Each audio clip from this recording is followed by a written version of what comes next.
আল্লাহ রাব্বুল আলামিন বলছেন, ইন্না আউওয়ালা বাইতি উদিআ লিন-নাস, দুনিয়ার মানুষ তোমাদের জ্ঞান সীমিত, কিন্তু আমি রব্বুল আলামিন জানি। জেনে আল্লাহ রাব্বুল আলামিন বলছেন, দুনিয়ার বুকে প্রথম মানুষের জন্য যদি কোনো ইবাদত গৃহ নির্মাণ হয়, ওটা বাইতুল মুকাদ্দাস নয়। আল্লাহ বলছেন, আমি রব্বুল আলামিন তোমাদের জন্য জানাচ্ছি লাল্লাযী বিবাক্কাতা মুবারাকা। আল্লাহ বলছেন, ওটা পবিত্র বাক্কা তথা মক্কার ভূমিতে আল্লাহ রব্বুল আলামিন প্রথম কোন গৃহকে দুনিয়ায় নির্মাণ করেছেন। ইহুদিদের জবাব আল্লাহ রাব্বুল আলামিন দিয়েছেন। আল্লাহ বলছেন, তোমাদের জ্ঞান ইব্রাহিম আলাইহিস সালামের ওই পর্যন্ত তোমরা, এর আগ পর্যন্ত তোমরা খবর জানো না।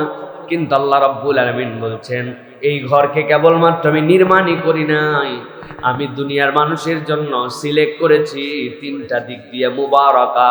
এইটা হচ্ছে বরকতপূর্ণ, 2 নম্বর হচ্ছে হুদা, এইটা হচ্ছে দুনিয়ার মানুষের জন্য পথ প্রদর্শন, আর 3 নম্বর হচ্ছে আল্লাহ রাব্বুল আলামিনের কাছে মকবুল একটা ইবাদতের স্থান।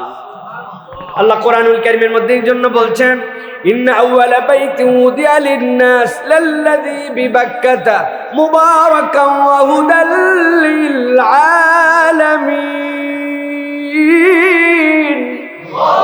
আল্লাহ বলছেন, এটা জগৎ সমূহের জন্য, কেবলমাত্র এরকম নয়, দুনিয়ার জন্য। আলম মানে কেবল দুনিয়া নয়, এই মহাবিশ্বের যা কিছু আছে।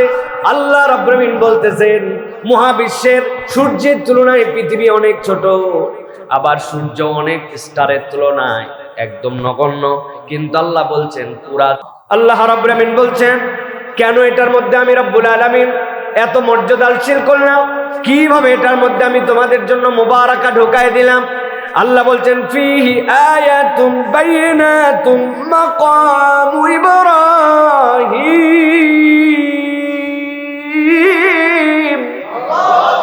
আল্লাহ বলছেন, দুনিয়ার মানুষ জেনে রাখো, এর মধ্যে আল্লাহর নিদর্শন আছে। এর মধ্যে আল্লাহ রাব্বুল আলামিন মাকামে ইব্রাহিমকে রেখেছেন। ইব্রাহিম আলাইহিস সালামের ঘর ছিল ওই জমজম কূপের থেকে একটুখানি পাশে।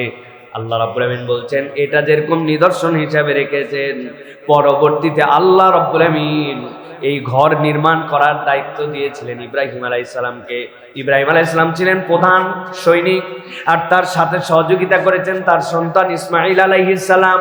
আল্লাহ রাব্বুল আলামিন তার পদচিহ্নটা পর্যন্ত এত পছন্দ করেছেন, উপর দিকে উঠবে এত উপরে, কে তাকে হেল্প করবে, কে তারে মাচা বানায় দিবে।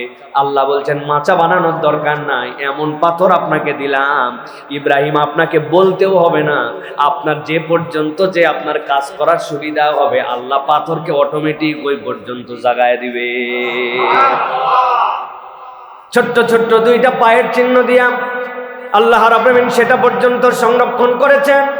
কোরআনে অনেকে অনেক কথা বলে, কিন্তু একটা ইমানদার যখন হজের সফরে যায়, তার সবচেয়ে বড় বড় ফিলিংস হয়, কোরআন যে সত্য এটা বিশ্বাস করি জন্য আমি মুমিন, কিন্তু মানসিকভাবে শান্তি পাই। ইব্রাহিম আলাইহিস সালাম থেকে সেই মানসিক শান্তির বর্ণনা আসছে। আল্লাহর কাছে বলছে, আল্লাহ কাইফা তুহিল মাউতা, আপনি মৃতকে জীবন দেন কেমন করে। ইব্রাহিম আলাইহিস সালামের এই কথাই আল্লাহ বলেছেন, তুমি কি বিশ্বাস করো না? আল্লাহ, বিশ্বাস করব না মানে? অবশ্যই তো বিশ্বাস করি, কিন্তু আমার অন্তরে যেন একটু প্রশান্তি পায়।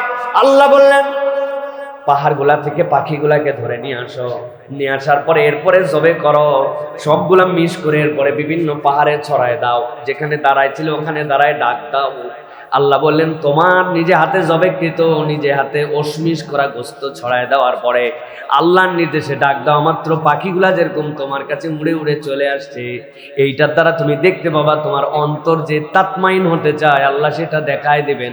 আল্লাহ ওই মুতমাইন ইব্রাহিম আলাইহিস সালাম, যিনি তার মাধ্যম দিয়ে তার বান্দাদার, তার উম্মতকে উম্মতে মুহাম্মাদিকে মুতমাইন বানাচ্ছেন। এই বান্দা কোরআনুল কারীমের মধ্যে পড়েছে বাক্কার কথা, মক্কার কথা, এই বান্দা পড়েছে সাফার কথা, মারওয়ার কথা, এই বান্দা জমজমের কথা জেনেছে। কোরআনুল কারীমের মধ্যে আছে ইন্নাস সাফা ওয়াল মারওয়াতা মিন শাআইরিল্লাহ। ওই বান্দা কোরআনের মধ্যে যেটা পড়ছিল ঈমান নিয়ে, এবার ওই সাফার উপরে দাঁড়ায় দাঁড়ায় আবার ওই আয়াত পড়তেছে। আল্লাহ বলছেন, এর থেকে বড় তৃপ্তি ঈমানদারের জীবনে আর কিছু হতে পারে না। আয় রব, আমি ওইখানে দাঁড়ায় আছি, ইন্নাস সাফা ওয়াল মারওয়াতা মিন শাআইরিল্লাহ। আল্লাহ তুমি বলছো এই দুইটা নিদর্শন, আমি নিজে সাক্ষ্য হয়ে গেলাম। আমি এখন সাফার উপরে দাঁড়ায়া কাবার দিকে তাকায়া তোমার কাছে দোয়া করতেছি, কোরআন যে নির্ভুল, কোরআন যে সত্য সেটা মানি, কিন্তু আজকে আমার মন প্রশান্ত হয়ে গেল। আল্লাহু আকবার। আল্লাহ এই জন্য বলছেন ফিহি আয়াতুম বাইয়িনাত, এই খানায়ে কাবার মধ্যে তোমাদের জন্য স্পষ্ট নিদর্শন আছে। মাকামে ইব্রাহিম আল্লাহ বলছে ওয়ামান দাখালাহু কানা আমিনা, আমি আল্লাহ ঘোষণা দিয়ে দিলাম এই চৌহদ্দির মধ্যে যে ঢুকবে সে আল্লাহর কাছে নিরাপত্তা পেয়ে গেল। অপরাধ বাহিরে প্রমাণ হবে, বিচার বাহিরে হবে, কিন্তু ভিতরে কারো সাজা দেওয়ার ক্ষমতা নাই।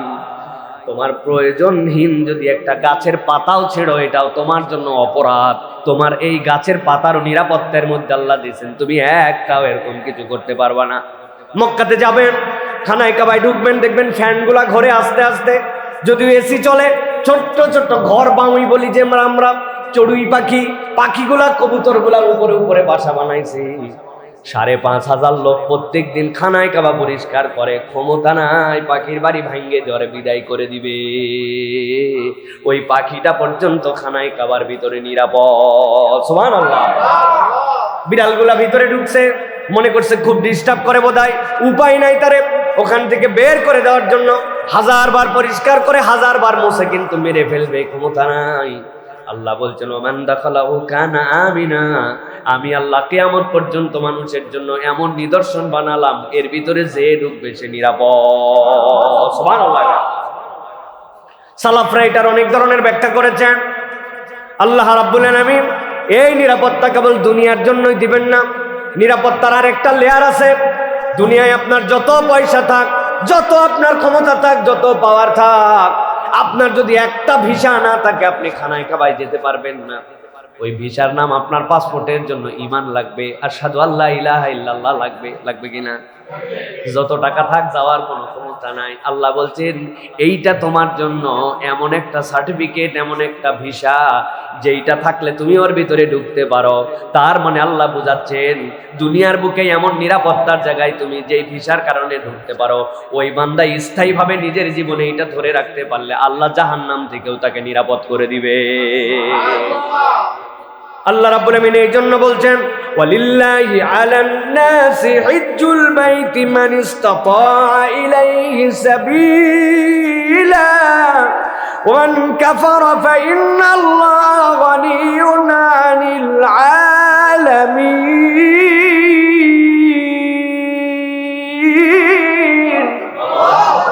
আল্লাহ বলছেন ক্ষমতা যদি তোমার থাকে, যাওয়ার মতো কেবল সামর্থ্য যদি তোমার হয়ে যায়, হেলা করো না, দেরি করো না, অপেক্ষা করো না।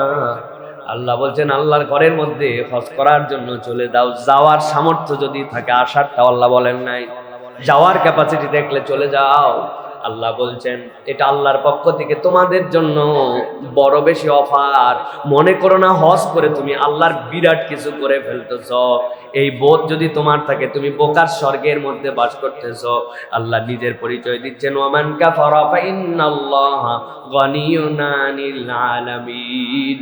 আর তোমার রব এমন গনি, কেউ যদি যেতে না চায় না যাক, আল্লাহ দুনিয়ার দিকে মুখাপেক্ষী নয়। তার মানে হজ করো তোমার সাথে, তোমার উন্নতির জন্য, তোমার কল্যাণের জন্য। এই জন্য প্রিয় ভাইরা, হজ মোস্ট সিগনিফিকেন্ট একটা আমাদের ইবাদত। সবচেয়ে আল্লাহ রাব্বুল আমিনের পক্ষ থেকে বান্দাদের জন্য বেস্ট উইশ। আল্লাহ রাব্বুল আমিনের পক্ষ থেকে ঈমানদারদের জন্য সবচেয়ে ভ্যালুয়েবল গিফট হচ্ছে কোন ঈমানদার হজ করেছে। আসলে মুমিনের জীবনে তার যে মনোবিকাশ, তার যে মেন্টাল হেলথ, তার যে মনের বড়ত্ব, হজ না করলে এইটা বান্দার জীবনে, ঈমানদারের জীবনে বড়ত্ব আসে না। কেননা আল্লাহ রাব্বুল আমিন এখানে সামগ্রিকভাবে এমন একটা সম্মেলন ঘটান, সে বহু রূপ, বহু কালচার, বহু অ্যাটিটিউড, বহু বর্ণ, বহু গোত্র, বহু এলাকা, বহুবিধ আচরণের মানুষ সে সেখানে দেখতে পায়। তখন সে বুঝতে পারে আমি তো কুয়ার ব্যাং না, আমি তো মহাসাগরের প্রতিনিধিত্ব করতেছি। এই বোটটা খানায় কাবায় না গেলে হয় না। সুবহানাল্লাহ। অনেক হাদিস সাহেবরা যখন তাওয়াফ করতে যান, যাওয়ার পরে আল্লাহ এত লোক, এত ভিড়। আমার আব্বা আমাকে বলতেন, খবরদার বাবা, এই কথা বলা যাবে না। তুমি প্রধানমন্ত্রীর সমাবেশে লোক হলে খুশি হয়ে যাও, তোমার বাৎসরিক মাহফিলে লোক হলে তুমি খুশি হয়ে যাও, হ্যাঁ?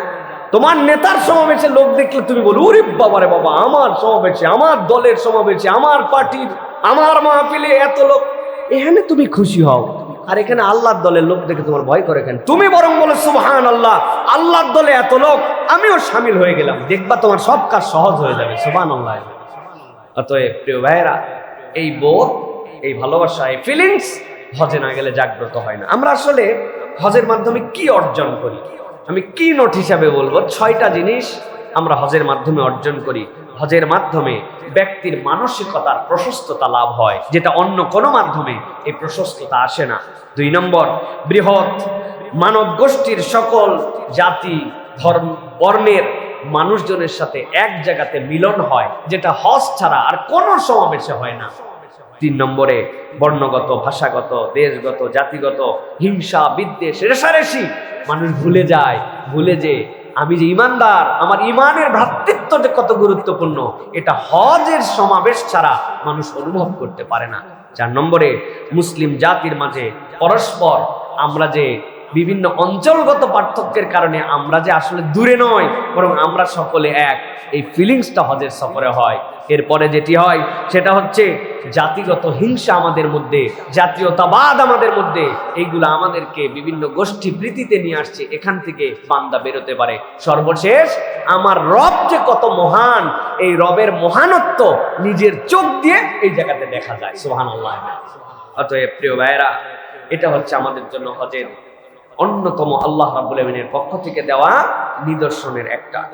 এবার আমরা যে প্রসঙ্গে কথা বলতে চাই সেটা হচ্ছে, কেন হজে যাচ্ছি? একজনকে যদি বলা হয় কেন হজে যাচ্ছেন, সে নানান উত্তর দিতে পারে। আমি সওয়াব কামাইয়ের জন্য যাচ্ছি, আল্লাহ টাকা পয়সা দিছে, শেষ বয়সে হজ ফরজ হয়েছে, তাই হজে যাচ্ছি। আসলে আপনি হজে কেন যাচ্ছেন, এই নিয়তটা জানা এবং শেখা আমাদের জন্য অনেক গুরুত্বপূর্ণ। কেননা বান্দার জীবনে নিয়তের দাম সবচেয়ে বেশি। এটা যদি আমাদের ক্লিয়ার না হয় তাহলে হজ হয়ে যায়, কিন্তু আমরা দেখি এই মানুষের মধ্যে অনেক ধরনের আচরণ, তারপরেও পরিবর্তন হয় না। হজ কেন যাচ্ছি আমরা যদি দেখি, কুরআনুল কারীম আমাদেরকে যে কথা বলছে সেটি হচ্ছে যে হজে মূলত আমরা যাচ্ছি আমিত্বকে বিসর্জন দিয়ে মানুষ হিসাবে নিজেকে দ্বিতীয়বার পূর্ণতা দিতে। আমি মানুষ, হাত পায়ে মানুষ, চোখ কানে মানুষ, নামে মানুষ, পরিচয়ে মানুষ, কিন্তু মানুষের যে একটা পূর্ণতা আছে, তার আত্মিক যে একটা চূড়ান্ত স্বকীয় উপস্থাপন আছে, সেটা হজ ছাড়া হয় না। সেটা কিভাবে হয়? আমিত্বের বিসর্জন দিয়ে মানুষ হিসাবে নিজেকে পূর্ণতা দেওয়ার জন্য হজের সফর। দেখেন আল্লাহ কি বলছে। আল্লাহ রাব্বুল আমিন বলছেন, আল হাজ্জু আশহুরুম মা'লুমাত, হজের মাসগুলো সুবিদিত। ফামান ফারাদা ফীহিন্নাল হাজ্জ ফালা রাফাসা ওয়ালা ফুসুকা ওয়ালা জিদালা ফিল হজ ওয়ামা তাফআলু মিন খায়রিন ইয়ালামুহুল্লাহ। আল্লাহ বলছেন, ও দুনিয়ার মানুষ, হজের মাসগুলো সুবিদিত, ভালো করে খেয়াল করেন। কেন হজে যাচ্ছে এটা আমি বুঝি না। আল্লাহ রাব্বুল আমিন বলছেন, হজের মাসগুলা নির্ধারিত। হজের মাস মূলত 3টা, হজের 3 তারিখ আলাদা। হজ 9 জিলহজে হয়, সেটাই ইয়াউমুল আরাফাতে। কিন্তু হজের মাসের মধ্যে আল্লাহ বলছেন, তুমি যে একটা মানুষ হিসেবে নিজেকে পূর্ণতা দিতে যাচ্ছ, তার জন্য তোমাকে বুঝতে হবে। আল্লাহ বলছেন, ফামান ফারাদা ফীহিন্নাল হজ, তোমাদের করে যদি হজ ফরজ হয়ে যায়, আল্লাহ বলছেন আমি দায়িত্ব দিলাম, ফালা রাফাসা, তুমি আর কোন রকম রফাস, অশ্লীলতা, অসভ্যতা, এটার সাথে তোমার কোনো সম্পর্ক থাকবে না। ওয়ালা ফুসুল, আল্লাহ রাব্বুল আলামিনের সুস্পষ্ট যে নির্দেশনা, ওই নির্দেশনা থেকে তুমি ফিস করতে পারবে না। আল্লাহ যা করতে বলেছেন সেখান থেকে দূরে আসো, যা নিষেধ করেছেন সেটাও করো। আল্লাহর প্রকাশ্য বিরোধিতা করা হচ্ছে ফাসিকি করা, এইটার সাথে তোমার সম্পর্ক থাকবে না। 3 নম্বরে আল্লাহ বলছেন, ওয়ালা জিদালা ফিল হজ, ঝগড়া বিবাদ তোমার জীবনে আর থাকবে না। এইটা কেবল হজের দিনে নয়, আল্লাহ বলছেন হজের মাস সমূহে তোমার জন্যই প্র্যাকটিস। এই বান্দার কোনো প্রস্তুতি নাই, কেবলমাত্র এয়ারপোর্টে গেছে, জামা কাপড় খুলে ইহরামের কাপড় পরে রওনা হয়েছে। আগে তারও যাও গরম কম ছিল, এখন ইহরাম পরার পরের থেকে চূড়ান্ত গরম, ভাবই আলাদা। হজে যাচ্ছি কারণ কি আগের কোনো প্রস্তুতি নাই। হজে কেন যাচ্ছে এই তবিয়তটা তার মধ্যে গড়ে ওঠে নাই। ইহরামের কাপড় একমাত্র হজের জন্য আপনার সিম্বল নয়। আল্লাহ বলছেন এই তিনটা অ্যাক্টিভিটিস যার জীবনে ত্যাগ আছে তার জন্য হজের প্র্যাকটিস শুরু। আল্লাহ রাব্বুল আলামিন এরপরে বলছেন, দুনিয়ার মানুষ জেনে রাখো, ওয়া মা তাফআলু মিন খায়রি ইয়ালামুহুল্লাহ, তুমি যা কিছু কল্যাণকর করো যিনি জানেন তিনি তোমার রব।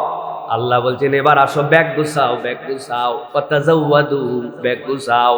আল্লাহ বলছেন ব্যাগ গুছাও। তাজাওয়াদু মানে পাথেয় সংগ্রহ করে নাও, পানির পট নাও, গ্লাস নাও, ব্যাগের মধ্যে শীতের কাপড় নাও, তোমার জন্য মেডিসিন নাও, চশমা যদি লাগে ভেঙে যদি যায় খুঁজে পাবা না আরেকটা চশমা নাও, চোখের মধ্যে ইনফেকশন হয় এই জন্য ড্রপ নিয়ে নাও, পা ফেটে যায় জন্য ভ্যাসলিন নিয়ে নাও, তোমার যা যা লাগবে নাও। তবে আল্লাহ বলছেন জেনে রাখো ব্যাগ ভর্তি যা নিছো আরেকটা ব্যাগ আলাদা করে ভর্তি করে নিও।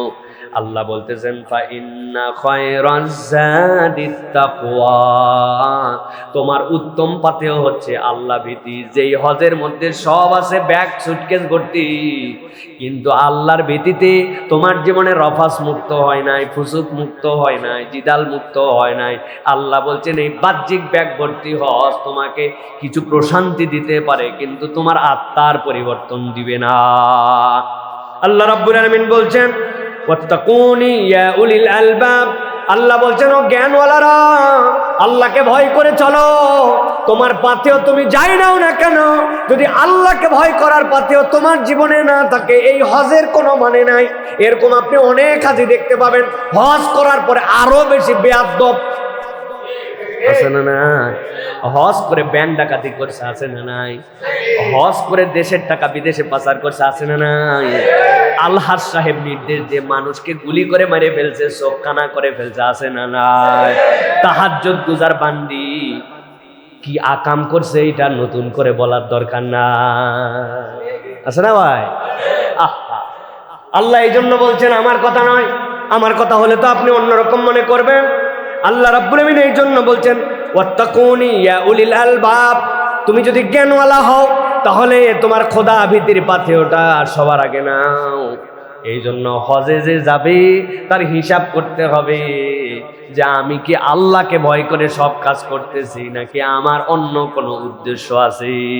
যদি আল্লাহ ভীতি তার পাথেয় হয়ে যায় আল্লাহ বলছেন এই হজের বিনিময় জান্নাত ছাড়া আর কিছুই নয়। সুবহানাল্লাহ।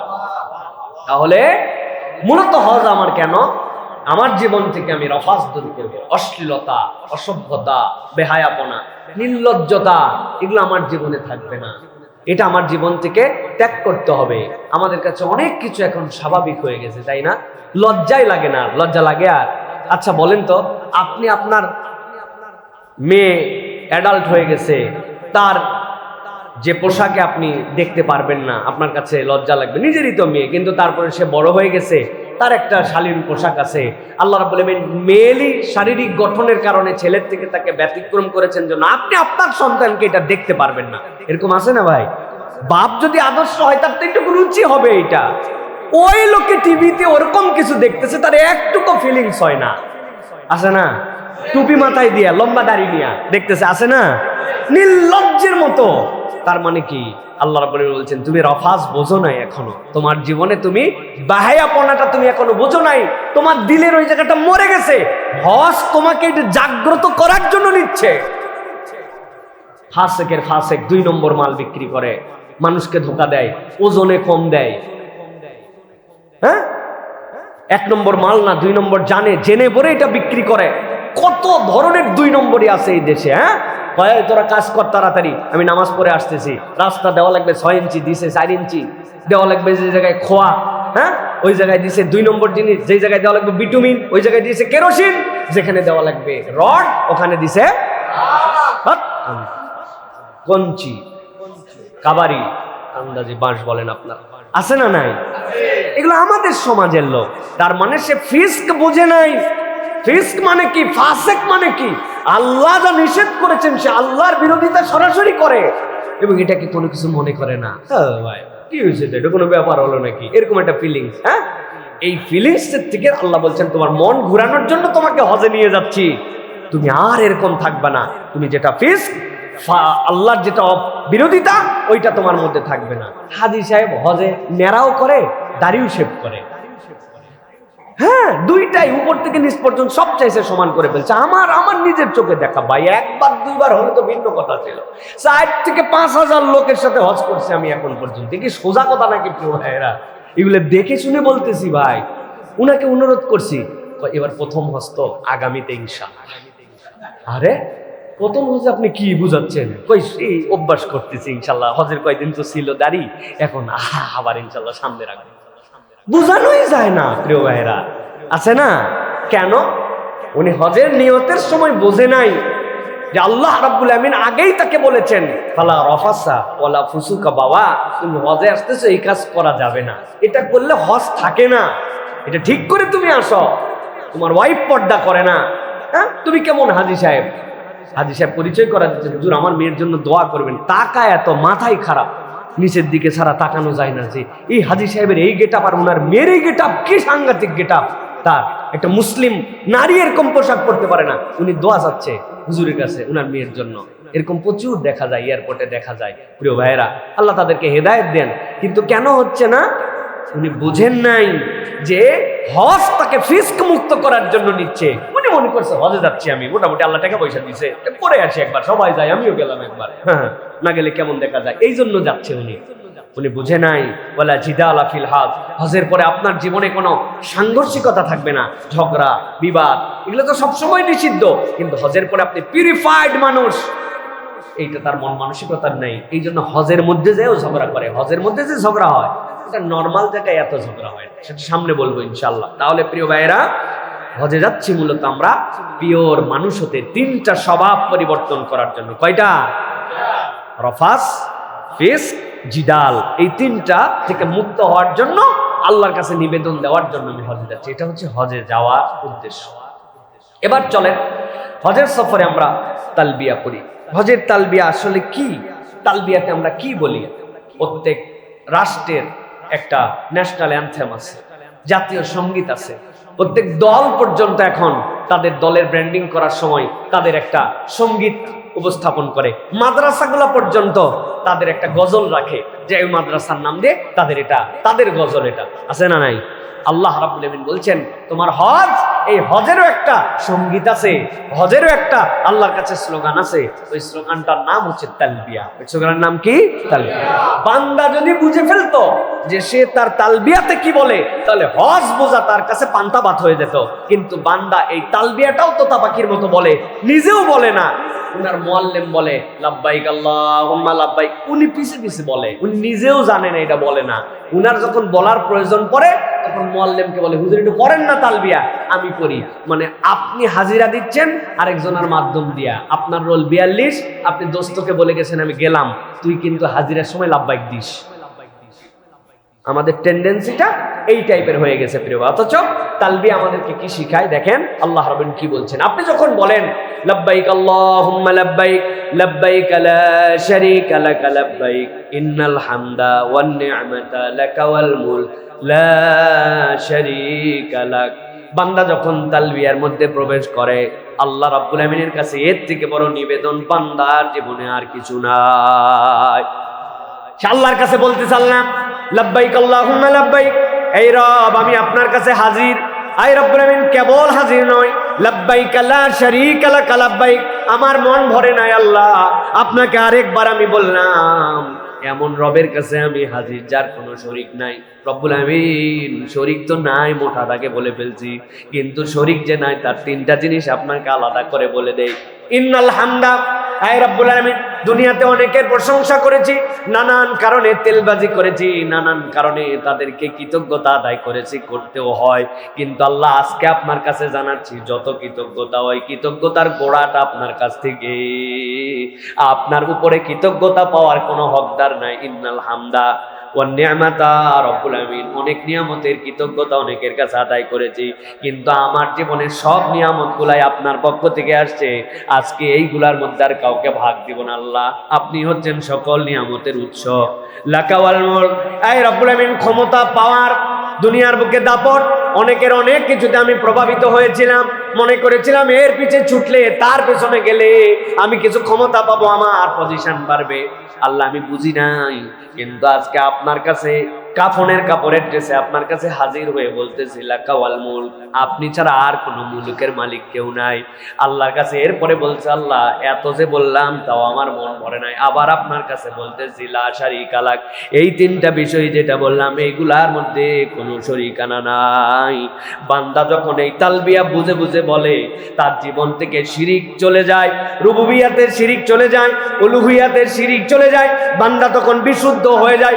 আল্লাহ নবী বলতেছেন, এই তালবিয়া যদি তার অন্তর থেকে একবার মুখে উচ্চারণ হয়, বান্দা যখন তালবিয়া পড়তে শুরু করে, রাস্তার পাশের পাথর, তুমি যেটাকে পাথর মনে করো, সে আর পাথর থাকে না, তোমার সাথে তালবিয়া পড়ে, গাছ তালবিয়া পড়ে, আসমান জমিন তখন ওই বান্দার সাথে তালবিয়া পড়তে থাকে। আল্লাহ, তোমার বান্দা যে সাক্ষ্য দিয়েছে, আমরাও সাক্ষী হয়ে গেলাম, তোমার বান্দার সাক্ষ্য সত্য। আল্লাহ বলছেন, ওই বান্দা এই তালবিয়ার হালতে একবার যদি আল্লাহর কাছে হাজির হয়ে যায়, আর হজ যদি তার মাবরুর হয়ে যায়, আল্লাহ বলছেন তার আর জান্নাতের মধ্যে কোনো পার্থক্য না। এই তালবিয়া আমাদের জন্য বিশাল বড় শিক্ষার বার্তা নিয়ে আসছে। আপনি বলছেন ইন্নাল হামদা, কিন্তু আপনি তেলবাজি করান অমুক তমুকের। ওয়ান নি'মাতা বলছেন, কিন্তু আল্লাহর নিয়ামতের প্রতি আপনার পূর্ণ আস্থা নাই। লাকা ওয়াল মুলক বলে আবার বলেন জনগণ ক্ষমতার উৎস। আপনি বলেন ভাই, ওয়ান অফ দ্য পার্ট এইটা, কিন্তু আপনার এক্সট্রিম বিশ্বাস থাকতে হবে রব্বুল আলামিনই আপনাকে দিতে পারেন, আল্লাহ ছাড়া কেউ দিতে পারে না, ঠিক কি না? এটা আপনার মনের মধ্যে, প্রশস্ত জায়গার মধ্যে এটা থাকতে হবে। আল্লাহ বলছেন তালবিয়া এই জন্য এত দামি, আল্লাহ রাব্বুল আলামিন ওই বান্দাকে নিয়ামত দেন। এখন হাজী সাহেব সেই তালবিয়াও ভাড়াটিয়া লোক দিয়ে পড়ায়, একজন পরে, উনি পিছনে পড়ে, উনি তালবিয়াই ঠিক করতে পারে নাই, হজে চলে যাচ্ছি আমি। এই জন্য হজের মাস 3টা, আর হজের দিন ওই যে 5 দিন আপনার জন্য, এর জন্য আগের থেকে প্রস্তুতি নেওয়া লাগে। আল্লাহ রাব্বুল আলামিন তালবিয়ার এই শিক্ষাটা আমাদের জন্য গ্রহণ করার তৌফিক দান করেন। আল্লাহ নবী সাল্লাল্লাহু আলাইহি ওয়াসাল্লাম বলছেন, মান হাজ্জা লিল্লাহ ফালাম ইয়ারফুস ওয়া লাম ইয়াফসুক রাজাআ কায়াউমিন ওয়ালাদাতহু উম্মুহু, কেউ যদি আল্লাহর জন্য হজের নিয়ত করে, এর মধ্যে যদি ফুসুক না করে, রফাস না করে, সে যেদিন ফেরত আসে, মায়ের পেট থেকে বের হলে যেরকম বাচ্চার অ্যাকাউন্টে সোয়াবও নাই, গুনাও নাই, নিষ্পাপ, আল্লাহ হাজিকে এরকম নিষ্পাপ করে প্রেরণ করেন। সুবহানাল্লাহ। এই নিষ্পাপত্ব মানে কি? এই নিষ্পাপত্ব মানে আপনি আল্লাহ রাব্বুল আলামিনের সাথে শিরিক করেন না, আপনি আপনার বিশুদ্ধ জীবনকে আবার বেছে নিয়েছেন, ফিসকের সাথে আপনার সম্পর্ক নাই, এটা আপনি শপথ নিয়ে আসছেন। আপনি আর কোনোদিন জেনে শুনে অসভ্যতার মধ্যে ঢুকবেন না, এটা আপনি ডিক্লেয়ার করেছেন। এটা আল্লাহ রাব্বুল আলামিনের পক্ষ থেকে নিয়ামত। এই জন্য আমাদেরকে এটা বুঝতে হবে প্রিয় ভাইরা। এরপরে যে বিষয়টি বলতে চাই, হজ আমাদের জন্য খুব দামি সফর, কিন্তু হজ আমাদের জন্য একটা অনুভূতির সফর। কিসের সফর? হজ হচ্ছে অনুভূতির সফর। ইবনুল কাইয়িম রাহিমাহুল্লাহ বলেন, ইবাদতের প্রাণ হলো 2টা, একটা হচ্ছে শ্রদ্ধা আর একটা হচ্ছে ভালোবাসা। ইবাদতের প্রাণ ভালো করে বোঝেন, আমরা যে রিচুয়াল পালন করতেছি, এইটা কেবলমাত্র আনুষ্ঠানিকতার মতো। আপনি টপাটপ উঠলেন, রুকুতে চলে গেলেন, সুবহানাল্লাহ সুবহানাল্লাহ বললেন, দাঁড়ালেন, এরপরে আবার সিজদায় চলে গেলেন। এইটা আপনার মন আসমানে, জমিনে, দোকানে, মাদ্রাসায়, পড়ালেখায়, ব্যবসায়, যেখানকারটা সেখানে আছে, অটোক্যাট সফটওয়্যারের মতো আপনার এটা চালু হয়ে গেছে। ইবনুল কাইয়িম বলছেন, ইবাদত এই উদ্দেশ্য নয়, ইবাদতের মধ্যে শ্রদ্ধা লাগবে, এটা তার প্রাণ। ইবাদতের মধ্যে ভালোবাসা লাগবে, এটা হচ্ছে ইবাদতের রূহ। এই 2টা না থাকলে ইবাদত হয় না। হজের সফর এই জন্য বলা হয় অনুভূতির সফর। কিভাবে অনুভূতির সফর? আল্লাহ রাব্বুল কোরআনুল কারীমের মধ্যে বলেছেন, যালিকা ওয়া মান ইউআযযিম শাআইরাল্লাহ ফাইন্নাহা মিন তাকওয়াল কুলুব। কেউ যদি আল্লাহর কোনো নিদর্শনকে সম্মান করে, এটা তার অন্তরে আল্লাহ ভীরুতার একটা প্রকাশ। ওই বান্দা যখন খানায় কাবার সামনে গেছে, সে ব্যাকুল হয়ে গেছে। সুবহানাল্লাহ, এটাই তো সেই ঘর, বাইতুল মামুরের প্রতিচ্ছবি যার উপরে আসছে। এটাই তো সেই ঘর, সকল পয়গম্বর যেখানে আসছেন। এটাই তো সেই ঘর, যেই ঘর আল্লাহ বলেছেন প্রথম নির্মাণ করা দুনিয়ার বুকের ঘর। আল্লাহ, আমি তো সেই গোলাম, যেই গোলামকে এই চক্ষুর কোনো যোগ্যতা নাই, আমলের কোনো যোগ্যতা নাই, তুমি প্রথম ঘর আমাকে দেখায় দিলে। এটা কি আপনার কোনো ভাই ফিলিংস ছাড়া, অনুভূতি ছাড়া আপনাকে কেউ ভিন্নভাবে এই ফিলিংস জাগ্রত করাতে পারবে?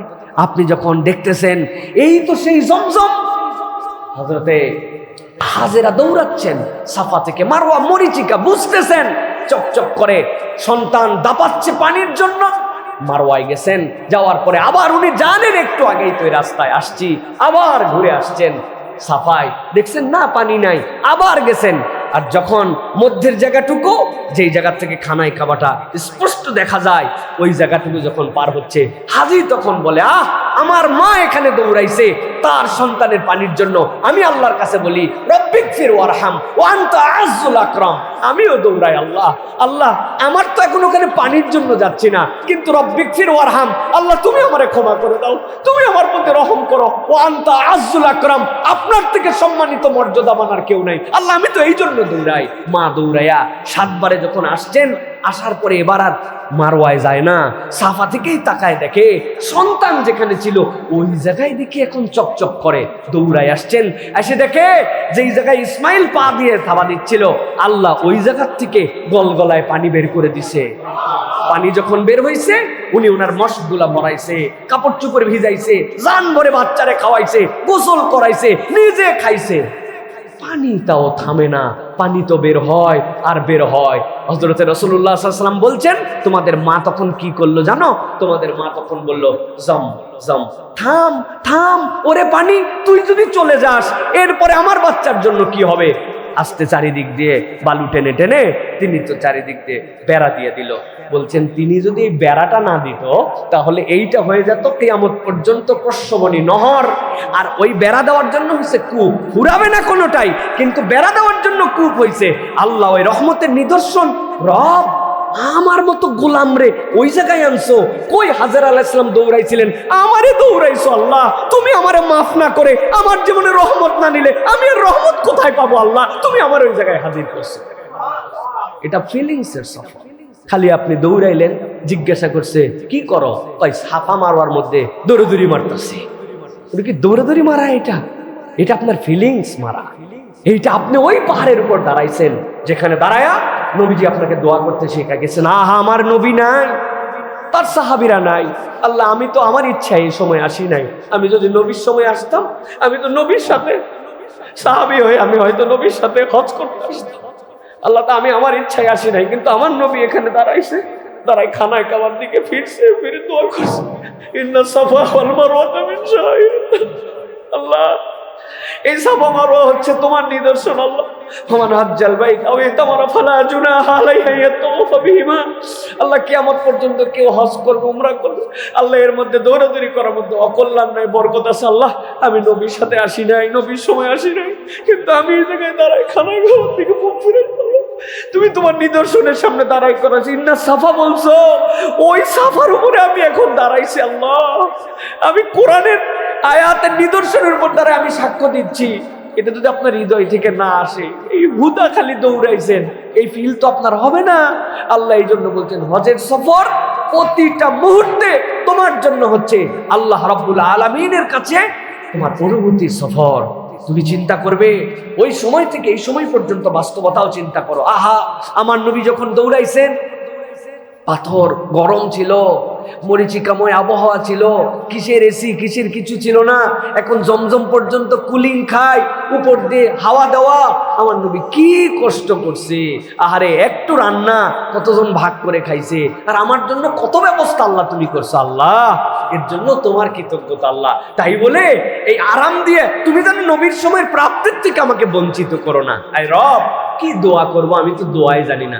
আল্লাহ তোমার নবী সাহাবীদেরকে নিয়ে যা যা দোয়া করছে ওইগুলো সব তো আমি তোমার কাছে দিলাম। আল্লাহ আমি তো বলতে জানি না, আল্লাহ তুমি আমারে ওইগুলা দাও। এটা ফিলিংস, এই হজের সফর অনুভূতির সফর। আপনি খালি যাচ্ছেন আর আসতেছেন, বিরক্ত লাগে আপনার, আরো শেষ হয় না কেন? ঘড়ির টাইম দেখে এসে গল্প দেয়, আমার তাওয়াফ 26 মিনিটে শেষ করা হয়েছে। তোর কতক্ষণ লাগছে? তোর এতক্ষণ লাগলো? উনি খালি দৌড়াইছে, উনি তো তাওয়াফ করে নাই, ওইটা তার অনুভূতির মধ্যে নিয়ে আসতে পারে নাই। এই জন্য হজের সফর আপনার জন্য অনুভূতির সফর। হারামের ভূমি, মিনা, মুজদালিফা, জমজম, হ্যাঁ, আপনি কাবা, আপনি যা দেখতেছেন, মুজদালিফা, সেখানে আপনি শুয়ে গেছেন, আহা, কোনো ভেদাভেদ আর নাই।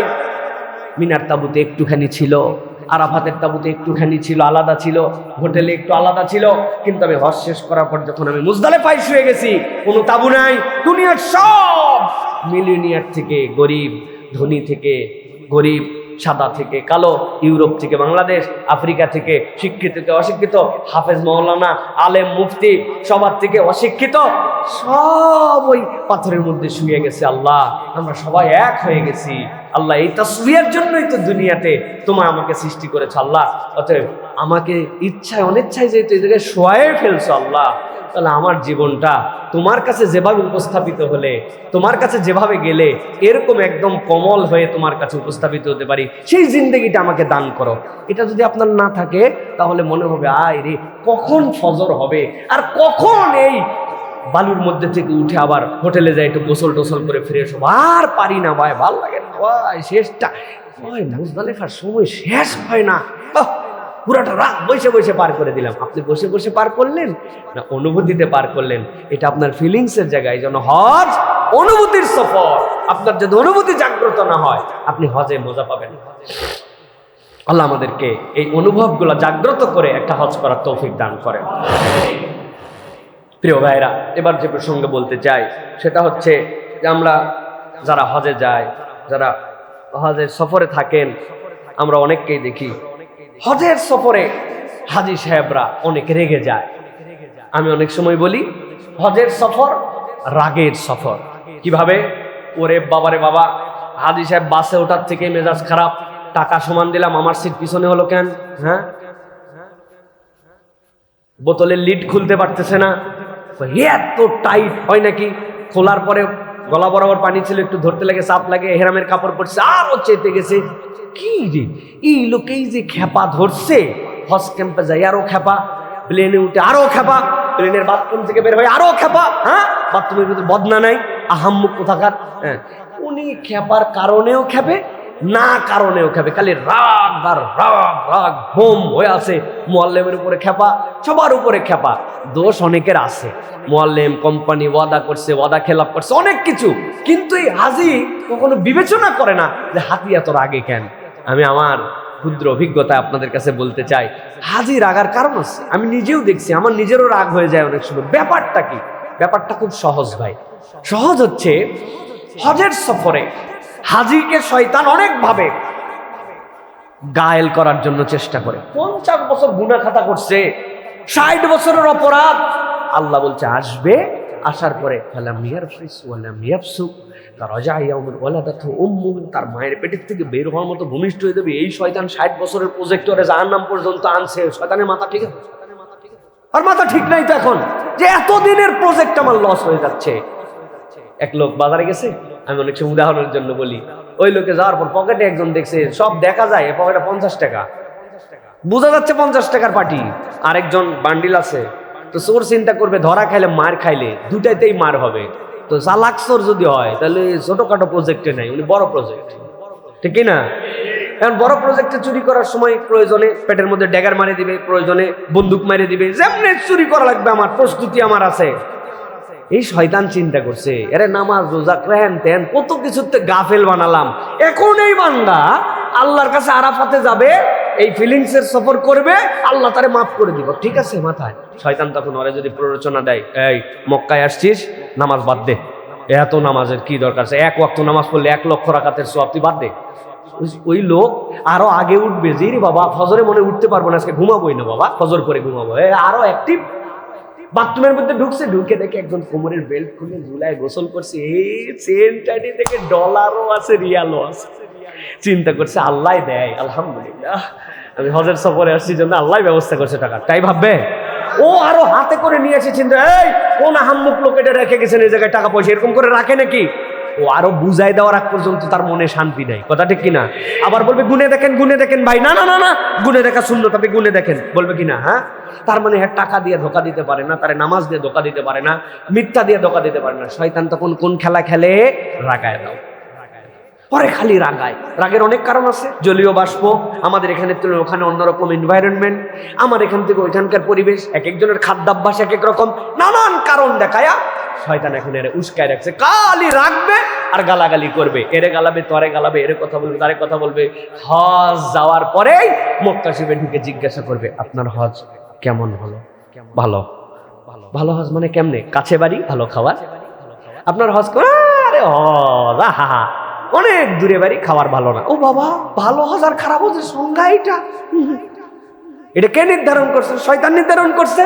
কারণ এই লোক অন্য সময় গুনাহ অন্যটা করেই না, এই গুনাহগুলো তখন করতে শুরু করেছে।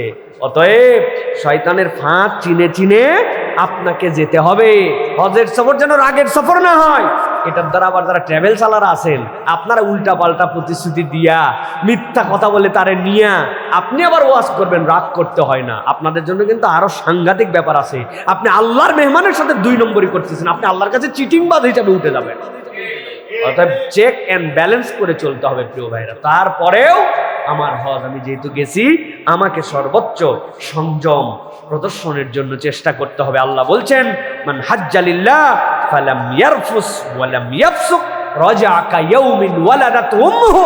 আমি নিষ্পাপ হওয়ার জন্য গেছি, অতএব আমাকে আমার সংযমের সর্বোচ্চ মাত্রায় সব সময় সতর্ক থাকতে হবে। খালি ডানে বামে দিয়া আপনার খালি উত্তেজিত করার জন্য চেষ্টা করবে, উত্তেজিত হওয়া যাবে না। নিজের হজ এদিকে সংরক্ষণ করার জন্য চেষ্টা করতে হবে। প্রিয় ভাইয়েরা, এবার যে বিষয় আপনাদের কাছে বলে শেষ করতে চাই সেটি হচ্ছে, প্রিয় ভাইয়েরা, হজ যে আমরা করলাম, হজ আমাদেরকে একটা গিফট করে। আপনার কাছে আসছে মানুষজন, ভাই হজতে আসছেন, কি আছে? আপনি নিয়ে আইছেন তসবি, আপনি নিয়ে আসছেন খেজুর, জমজমের পানি। তাহলে কত দূর? একজন হাজি 5 লিটারের বেশি জমজমের পানি আনতে পারেন। খেজুর কত দূর আনছে? যতই আনুক 23 কেজির উপর 1 লাগেজ হয় না। ধরলাম এক কেজি 23 কেজি খেজুর আনছে, কথার কথা। কেউ আনে না, তাও আনলো 23 কেজি খেজুর। কদ্দুর খেজুর? আপনাদের পরিষদ, আপনাদের লোকজন খাওয়ায়া খোয়ায়া 7 দিনের মধ্যে বোন ভাই আত্মীয় স্বজন দিয়ে নিজেদের জন্য 2 কেজি রাখছিল, ওইখান থেকেও দিয়া বউ রাগ, হ্যাঁ বাড়ির পর্যন্ত খেজুর রাখলে না, আগামী সামনে রোজায় খাবো মনে করছিলাম। যাই হোক, সব শেষ। 2-1 আস্তে আস্তে একজন বলছে, ভাই আমার বাচ্চাটা একটু অসুখ, জমজমের পানি আছে, কই ফুরাইছে, খেজুর নাই। এই 2-1 দিনের মধ্যে খবর হওয়ার পর আর কেউ হাজির কাছে যায় না, জমজম নাই, খেজুর নাই, হাজিও নাই, হাদিয়া শেষ। সময় আছে নাকি আপনার কাছে যাওয়ার? আশা করছিলাম আপনি আমাকে একটা জায়নামাজ দিবেন, সেটাও দেয় নাই। কি হাজিরা, খুব কৃপণ। বাবারে, হাজির ব্যাগ 23 কেজি, কয়টা জায়নামাজ নিয়ে আসবে আপনার জন্য? কিন্তু উনি একটা আশা করছিল। এরকম আশা করছে কয়জন? মাত্র 150 জন। ঠেলা বোঝেন কি অবস্থা। এই যে আমাদের এই নিয়ামত শেষ, হাজির মর্যাদাও শেষ না। হজের হাদিয়াটা ভিন্ন হাদিয়া। কেউ যদি নিয়ে আসতে পারে, কিয়ামত পর্যন্ত তার হাদিয়া দেওয়া শেষ হবে না। আল্লাহ রাব্বুল আলামিন কোরআনুল কারীমের মধ্যে বলেছেন, আল্লাহ কি বলেছেন? আল্লাহ বলেছেন, ইন্না আউওয়ালা বাইতি উদিআ লিন-নাস লাল্লাযী বিবাক্কাতা মুবারাকা। আমি চ্যালেঞ্জ দিলাম, এটা তোমার জন্য মুবারাক, এটা হচ্ছে হুদাল লিল আলামিন, হুদা তোমার জন্য। ওই হাজী সাহেব খানায় কাবার পাশে গেছে। খানায় কাবার পাশে যাওয়ার পরে হজরে আসওয়াদ থেকে তাওয়াফ শুরু করছে। বিসমিল্লাহি আল্লাহু আকবার। কেন এই তাওয়াফ শুরু করলো? কেন আল্লাহু আকবার বলে সে খানায় কাবার পাশে গেল? আমার ওস্তাদ আরেকজন ছিলেন আব্দুল্লাহিল বাকি স্যার, তিনি বুঝানোর জন্য বলতেন, বাবা রে তুই অসুস্থ হয়ে গেছিস, বুকের ব্যথা, হাত ব্যথা, হাত ফ্র্যাকচার হয়ে গেছে, কোথায় গেছো? ডাক্তারের কাছে। ডাক্তার একটা এক্সরে করছে, এক্সরে ফিল্ম দেখছে, আরে আল্লাহ আপনার তো হাতের এই জায়গার হাড্ডি বাঁকা হয়ে গেছে, অপারেশন করা লাগবে, ঠিক করা লাগবে। রিফ্লেকশন লাইটের পিছনে দিয়ে দেখতে পায়, আমি যখন খানায় কাবার সামনে যে হজরে আসওয়াদ, যেটা দুনিয়ার পাথর নয়, আসমান থেকে আল্লাহ রাব্বুল আলামিন প্রেরণ করেছিলেন, সে সাদা ছিল, কালো হয়ে গেছে। এই হজরে আসওয়াদের পাশ দিয়ে আমি ঘুরতে শুরু করেছি। খানায় কাবার গিলাফ কালো দিয়ে মোড়ানো, আমার গুনার রিফ্লেকশন খানায় কাবাতে পড়তেছে, আর আল্লাহ রাব্বুল আলামিন রহমত বান্দার উপর নাজিল করতেছেন। বান্দা ওই রহমতের উপরে আসতেছে, বান্দা ঘুরতেছে। এটা ঘোরা নয়, এটা তার জন্য জীবন্ত সালাত। এই সময় কথা বলা, বিনা প্রয়োজনে সেলফিবাজি করা, অযথা অযথা আলাপ করা কিচ্ছু নাই। আপনি চলন্ত সালাতের মধ্যে আছেন, আর এখানে এসে বলতেছেন রুকনে ইয়ামানি থেকে রব্বানা আতিনা ফিদ দুনিয়া হাসানা ওয়া ফিল আখিরাতি হাসানা ওয়া কিনা আযাবান নার ওয়াদখিলনাল জান্নাতা মাল আবরার ইয়া আজিজু ইয়া গফফার ইয়া কারীম ইয়া সাত্তার ইয়া রহিম ইয়া জব্বার ইয়া খালিক ইয়া বার। বলতে বলতে আবার হযরত আসদ এসে আল্লাহু আকবার, আল্লাহ আমি ছোট, তুমি বড়। আল্লাহ বান্দা এরকম করে যখন ঘোরে আর ঘোরে, এটা কেবল ঘোরা নয়, সে রহমতের পাশে ঘোরা, তার দাওয়াতকে সে বুঝে নেওয়া। হাজি এসে বসে থাকবে না, সে আল্লাহর বরত্বের কথা বলে বেড়াবে, সে তাওহীদের প্রচারক হবে, সে দ্বীনের পক্ষে থাকবে। ইসলাম যেন দুনিয়া ব্যাপী বিস্তৃত হয়, আল্লাহর হুকুম যেন দুনিয়ায় বাস্তবতা হয়, মুনাফিকের জিন্দেগি বাদ দিয়ে আল্লাহর দিকে যাবে। এই হাদিয়া তার কিয়ামত পর্যন্ত হায়াত কালেও ফুরাবে না, ঠিক কি না? আর উনি তবিল নিয়ে আসছে 5 কেজি জমজম আর নিয়ে আসছে, এটা পুরাইছে। হাজিক কে ছিল আন্দাজ, ওর কাছে কিছু নেই, কিছু নেই, উঠে জানেই নাকি, ওর কাছে যায় দরকার নেই। আমাদের অবস্থা তাই, কারণ আমি বুঝ করে আসতে পারি নাই, আমার তাওহীদ আমি ঠিক করে আসতে পারি নাই। এখন পর্যন্ত আমার মন পরিবর্তন হলো না, দুনিয়া পরিবর্তন হয়ে গেল। এখন পর্যন্ত আমি সেই এনতেনের সাপোর্ট করি, উমুক তুমুককে পছন্দ করি, তার উমুক তুমুকের আদর্শ আমার কাছে বাস্তবতা মনে হয়, আমার মন এখন পর্যন্ত স্বচ্ছ হয় নাই। তাহলে আপনার এই খানায় কাবার পাশে ঘুরাইয়া আপনার এক্সরেটা ভালো করে ওঠে না, আপনার ফিল্মটা দেখে ডাক্তার আসলে কিছু বুঝতেছে না। এই জন্য আল্লাহ বলছিলেন হজের সফরে যাওয়ার আগে 3টা সিদ্ধান্ত নিয়ে যাও, নিয়তটা পরিষ্কার করে যাও। অতএব হজের এই হাদিয়াটা আমাকে গ্রহণ করে নিয়ে আসতে হবে। হাজি বসবে না, হাজি ঘুরবে, হাজি আল্লাহ দাওয়াতকে পৌঁছায় দিবে, তার সারাউন্ডিং এর মধ্যে সে দ্বীনের জন্য চেষ্টা করবে। জীবন প্রত্যেকের নির্ধারিত, হায়াত শেষ, চলে যেতে হবে, কিন্তু আমি কদ্দূর পর্যন্ত আল্লাহর জন্য ডেডিকেশন রেখে যেতে পারছি, ওইটাই মানুষের আসল জীবন, ঠিক কি না? কথাটা সবচেয়ে বাস্তব কথা। যে সময় আমি আসছিলাম, ওই সময় আমি কাঁদছিলাম, সবাই হাসছিল, তাই না? আহা সাইফুল্লাহ হইছে, হ্যাঁ বড় ছেলে আমার আব্দুর রহিম হইছে, আব্দুল্লাহ হইছে, হ্যাঁ আমার ছেলে হইছে, আমার নাতি হইছে, সবাই খুশি। আর আমি দিছি কষা কান্দন, ওয়া ওয়া ওয়া, পাগল করে ফেলছি। কিন্তু আবার এমন একটা দিন আসবে আমি চলে যাব, ওই সময় কেউ দেখবে না, কিন্তু আমার হাসিটা আল্লাহর সাথে মিলনের হাসি। আর দুনিয়াবাসী অভাব বোধ করবে, আহারে এই লোকটা চলে গেল, আহারে এই মানুষটা হারায় ফেললাম, আহারে এই লোকটা থাকলে আরো কিছুদিন ভালো হতো, বলে কিনা এরকম লোক? আবার কতকের মরার পর আলহামদুলিল্লাহ বলে না, হ্যাঁ মরার দোয়া আলহামদুলিল্লাহ। তো মানুষ যে বলে ইন্নালিল্লাহ না বলে আলহামদুলিল্লাহ বলে, কেন বলে? ওই যে আমরা ওই জীবনটা গঠন করতে পারি না। অথবা আমরা কোন জীবন গঠন করতে চাই? হজ আমাকে ওই তারবিয়াটা দেয়, তুমি আল্লাহর দিকে ঘুরবা, আল্লাহর জন্য ডেডিকেটেড হবা। হজের পরে হজ করেই যাচ্ছে মানুষ, এসেই যাচ্ছে মানুষ। 2 নম্বর আল হাজ, ব্যাংক চোর, নাম বললাম না, 7টা ব্যাংক খেয়ে ফেলছে। উনার থেকে বড় হাজি কেউ নাই, রয়্যাল হাজি, রাষ্ট্রীয় হাজি, আছে না নাই? কেমনে কি হলো ভাই, বুঝলাম না তো, হলো না তো ভাই। আমরা তো তাহলে এটার সাথে কখনো সামগ্রিকভাবে আমরা হজ অনুভব করতে পারছি। আল্লাহ আমাদেরকে হজের এই বুঝ দান করেন, বলে আল্লাহুম্মা আমিন।